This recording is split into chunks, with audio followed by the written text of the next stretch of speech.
દૈનિક બાઇબલના વાંચનો. તારીખ 15 મે 2026, પાસ્કાનો છઠ્ઠો શુક્રવાર. પહેલું વાંચન પ્રેષિતોના ચરિત્રોમાંથી અને શુભ સંદેશનું વાંચન સંત યોહાન કૃત ગ્રંથમાંથી.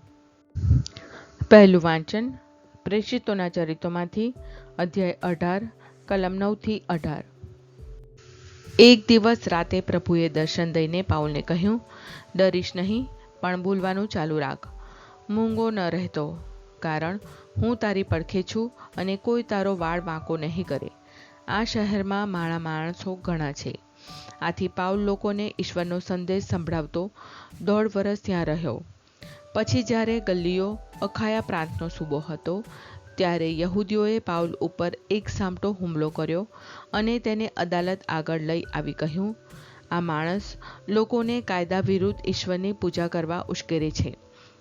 પાઉલ બોલવા જતો હતો ત્યાં ગલ્લીઓએ યહૂદીઓને કહ્યું, ઓ યહૂદીઓ, આ જો દુરાચાર કે ગુનાને લગતી બાબત હોત તો મેં તમારી ફરિયાદ ધીરજથી સાંભળી હોત, પણ આ તો શબ્દો, નામો અને તમારા કાયદાને લગતો ઝઘડો છે, એટલે તમે જ એ પતાવો. હું એમાં વચ્ચે પડવા માંગતો નથી.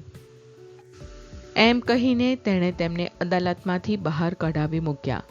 પછી લોકોએ સભાગૃહના અધ્યક્ષ સોસ્થનેસને પકડીને અદાલતની સામે જ માર માર્યો, પણ એ બધાની ગલીઓએ લગારે પરવા ન કરી. આ પછી પણ પાઉલ ઘણા દિવસ ત્યાં રહ્યો અને પછી ધર્મબંધુઓની વિદાય લઈને પ્રિસ્કિલા અને અક્વિલા સાથે વહાણ માર્ગે સિરિયા જવા નીકળ્યો. કેંક્રિયામાં તેણે વાર ઉતરાવી નાખ્યા, કારણ તેને બાધા હતી. આ પ્રભુની વાણી છે, તે આપણો આધાર છે.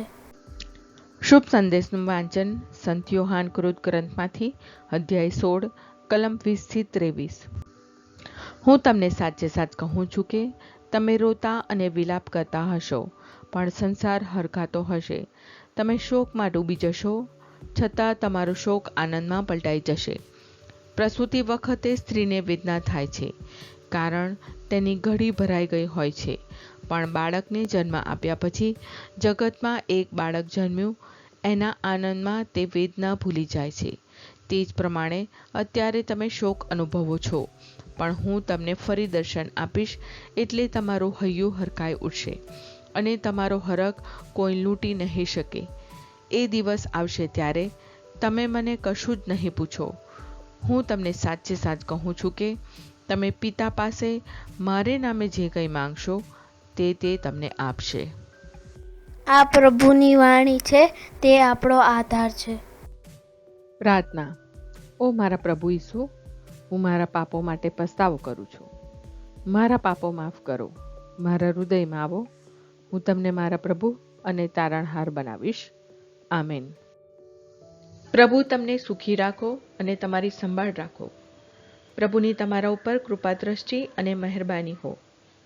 પ્રભુની તમારા ઉપર પ્રસન્નતા હો અને તે તમને શાંતિ બક્ષો.